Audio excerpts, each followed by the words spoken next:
CMR jewellers సువర్ణ సంక్రాంతి సంబరాలు బంగారు ఆభరణాలపై 50% తగ్గింపు.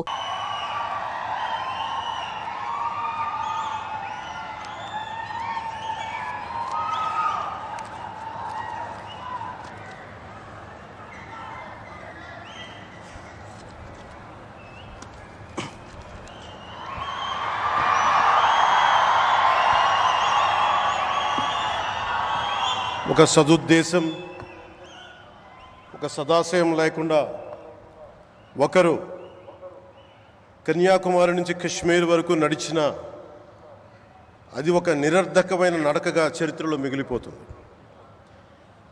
కానీ ఒక సదాశయంతో, ఒక సత్సంకల్పంతో ఇంకొకరు కన్యాకుమారి నుంచి కశ్మీర్ వరకు ప్రజలందరితో మమేకమై వారందరినీ ఏకతాటిపైన నడిపిస్తే అది ఆత్మనిర్భర భారత్ అవుతుంది.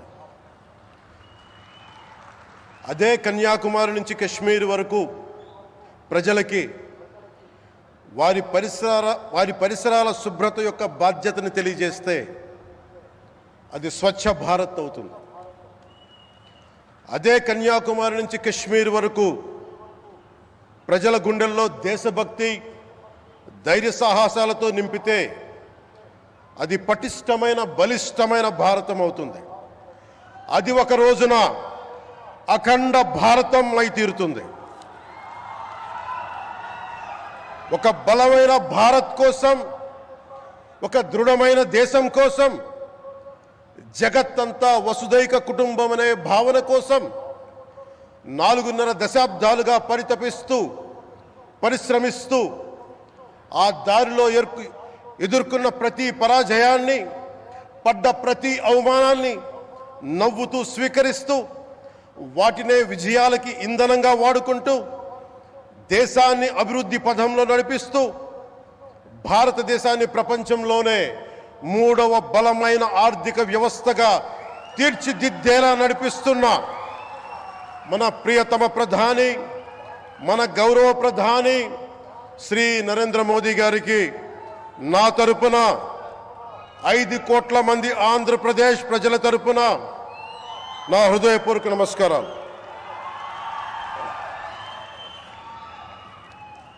విద్యార్థి నాయకుడిగా రాజకీయాల్లో ప్రవేశించి రెవెన్యూ మంత్రిగా, ఆర్థిక మంత్రిగా మొదలై తెలుగుదేశంకి రథసారథి అయి 4వసారి ముఖ్యమంత్రి అయి తెలుగు ప్రజల్ని అభివృద్ధి పదంలో నడిపిస్తున్న దార్శనికులు, రాజకీయ ఉద్దండులు గౌరవ ముఖ్యమంత్రి శ్రీ నారా చంద్రబాబు నాయుడు గారికి నా హృదయపూర్వక నమస్కారం.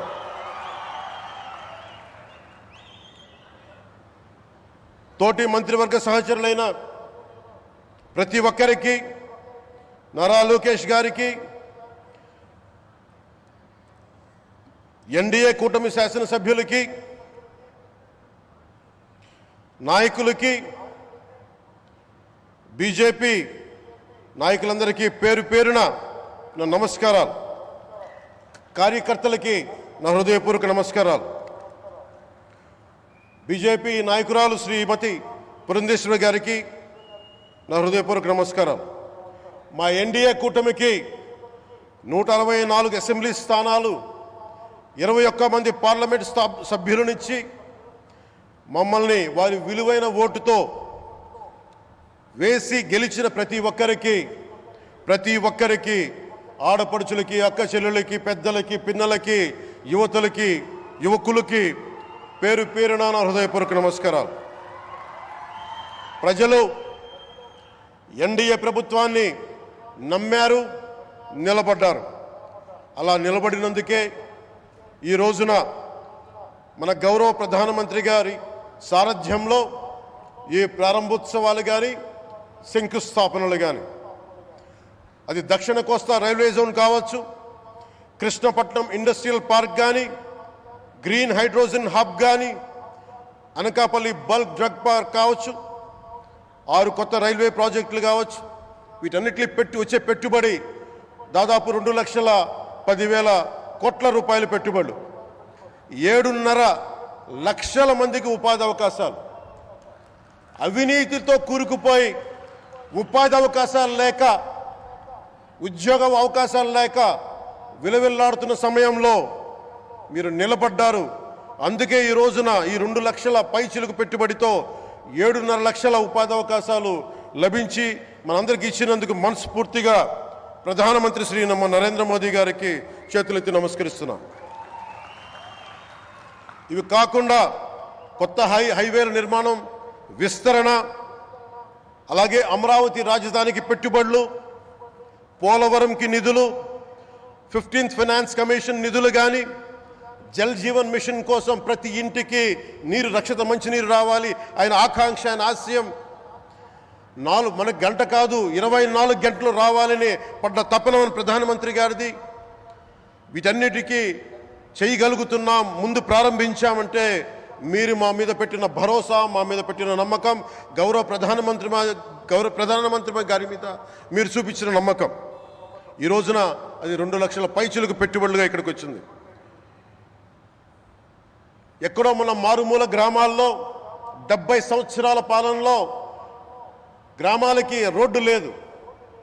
ప్రధానమంత్రి సడక్ యోజన కింద ఈ రోజున మనం మారుమూల గిరిజన గ్రామాల్లో కూడా రోడ్లు వేయగలుగుతున్నామంటే దానికి ముందుండి మాకు వెన్నుతట్టి మాకు నిధులు సమకూరుస్తుంది నరేంద్ర మోదీ గారు. భారతం అభివృద్ధి పదంలో ఎందుకు చేశారు ఇవన్నీ అంటే, భారతదేశం అన్ని రాజ్యాలు, అన్ని రాష్ట్రాలు ఏ ఒక్కరు కూడా అభివృద్ధిలో వెనకపడకూడదు. అది మనకి తెలంగాణ కావచ్చు, ఆంధ్రప్రదేశ్ కావచ్చు, ఆంధ్రప్రదేశ్లోని ఉత్తరాంధ్ర, రాయలసీమ, మనకి కోస్తాంధ్ర కావచ్చు, ఎక్కడా కూడా ఏ ప్రాంతం కూడా వెనుకపడకూడదు. అభివృద్ధిలో అందరికీ సమాన వాటా ఉండాలని చెప్పే ఈరోజు ఇన్ని పెట్టుబడులు. ఈ మోదీ గారి సంకల్పానికి, సహకారానికి, ఆయన గైడెన్స్కి మనస్ఫూర్తిగా నా కృతజ్ఞతలు. 5 ఏళ్ల అవినీతి, అరాచక పాలనలో ఆంధ్రప్రదేశ్ అంధకారంలో కూరుకుపోయినప్పుడు ఆ రోజున మన ముందుకొచ్చి మేము ఎన్డీఏ కూటమితో మనం నిలబెడదాం, ఆంధ్రప్రదేశ్ ప్రజల ఆకాంక్షలు నిలబెడదాం, అభివృద్ధి పదంలో నడిపిద్దామని చెప్పి ఆ రోజు ఆశాజ్యోతిలో నిలబడ్డారు. అసలు అభివృద్ధికి ఆస్కారమే లేదు ఆంధ్రాకి అనే స్థితి నుంచి అభివృద్ధి అంటే ఆంధ్రానే అని చెప్పుకునేలా గౌరవ ముఖ్యమంత్రి గారి నాయకత్వం, చంద్రబాబు గారి నాయకత్వంలో, ప్రధానమంత్రి గారి నిర్దేశకత్వంలో, వారి సూచనలతో, సహకారంతో క్యాబినెట్ కానీ, మంత్రివర్గ సహచరులు కానీ, ఎన్డీఏ కూటమి ఎమ్మెల్యేలు కానీ, మేమందరం కార్యకర్తలు అందరం కష్టపడతాం. అహిర్నిశలు రేయం భవళ్ళు కష్టపడతాం. దేశ ప్రగతిలో భాగస్వామ్యులు అవుతాం. మేము ప్రధానమంత్రి గారికి అండగా ఉంటామని తెలియజేసుకుంటూ, ఆంధ్రప్రదేశ్లో ఉన్న ఆంధ్రాకి వెలుగుతో నింపుతున్న మీ నిండు హృదయానికి నా హృదయపూర్వక కృతజ్ఞతలు తెలియజేసుకుంటున్నాను. మరోమారు మీ అందరికీ ధన్యవాదాలు తెలుపుకుంటూ, నమ్మకం పెట్టారు. మీరు పెట్టిన నమ్మకానికి ఈ రోజున 2 లక్షల పైచిలుకు పెట్టుబడులు తీసుకొచ్చాం. ప్రధానమంత్రి గారు ఉండటం వల్ల, సమర్థవంతులైన చంద్రబాబు గారు ఉండటం వల్ల మేమందరం నేర్చుకోవడానికి, పనిచేయడానికి సంసిద్ధంగా ఉన్నాం. సో మీరందరూ ఇదే సహకారం ఇవ్వాలని మనస్ఫూర్తిగా కోరుకుంటూ, ఆ భగవంతుడు, ఆ లక్ష్మీ నరసింహుడు ఈ దేశాన్ని మరింత ప్రగతి పదంలో నడిపించేలా గౌరవ ప్రధానమంత్రి శ్రీ నరేంద్ర మోదీ గారికి దీర్ఘాయుష్ ఇవ్వాలి, ఆరోగ్యం ఇవ్వాలని మనస్ఫూర్తిగా కోరుకుంటూ, ఆ లక్ష్మీ నరసింహుడిని వేడుకుంటూ సెలవు తీసుకున్నాను. జై భారత్, జై హింద్. సుమన్ టీవీలో మీ పర్సనల్ అండ్ బిజినెస్ ప్రమోషన్స్ కోసం కింది నెంబర్కి కాంటాక్ట్ చేయండి.